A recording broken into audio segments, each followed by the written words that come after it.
Good morning, dear friends. Today, in the first reading in the book of Ezekiel, we see Ezekiel sees a vision and he sees rivers flowing from the holy temple. And wherever these rivers flowed, it gave life to everything.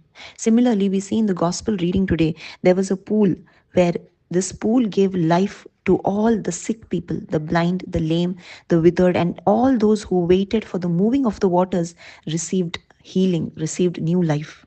And we see a man who was ill for 38 years, he had been paralyzed, and he was lying there and he couldn't get into this water. And Jesus comes near him and says, "Do you wish to get well?"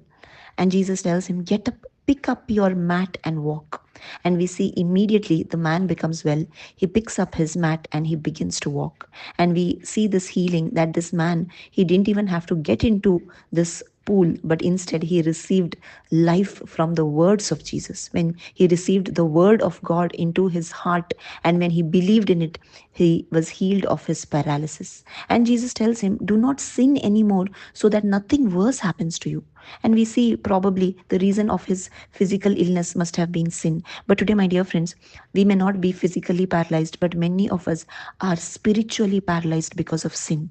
And sin is so dangerous that it breaks our relationship with God. We cannot be one with God because of sin, and because of that we become spiritually paralyzed. And Jesus has come to remove that spiritual paralysis of sin from each of us. And when we hear his word, when we believe in the gospel, when we understand that Jesus has come so that he shed his blood for the forgiveness of sins, when we receive this into our heart, we will be cleansed of our sin. We will be able to have a relationship with God. We will be able to receive him in our heart, and we will receive this life-giving water. Today, if we need life-giving waters, we need to go to Jesus. From Jesus alone flows those life-giving waters, because we see in the Gospel of John, chapter 7, verses 37, he says, "If anyone is thirsty, let him come to me and drink. And he who believes in me, from his innermost being will flow rivers of living water."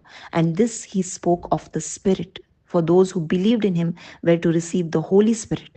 And today, my dear friends, we need to thirst for the Holy Spirit. Just like how when we are physically thirsty, we go and drink water. Same way, we need to be spiritually thirsty for the Holy Spirit. And the Holy Spirit is given to us when we believe in the gospel of Jesus. When we understand the finished work of Jesus on the cross, we receive the Holy Spirit. And when we receive the Holy Spirit will help us to overcome sin. The Holy Spirit will help us to walk with the Father, Son, and Holy Son, so that we don't live a life in sin, so that we may please our Father, so that we may walk in the ways of the Lord. And that is why we need the Holy Spirit. It is Jesus who gives us the Holy Spirit. From him alone we can receive, from his word alone we receive the Holy Spirit. We cannot receive the Holy Spirit based on faith, faith of healing, or if we have received any physical healing. That kind of faith is a shallow faith which does not give us the Holy Spirit. But when we put our faith in God's word, when we put our faith in the gospel, when we believe in the gospel,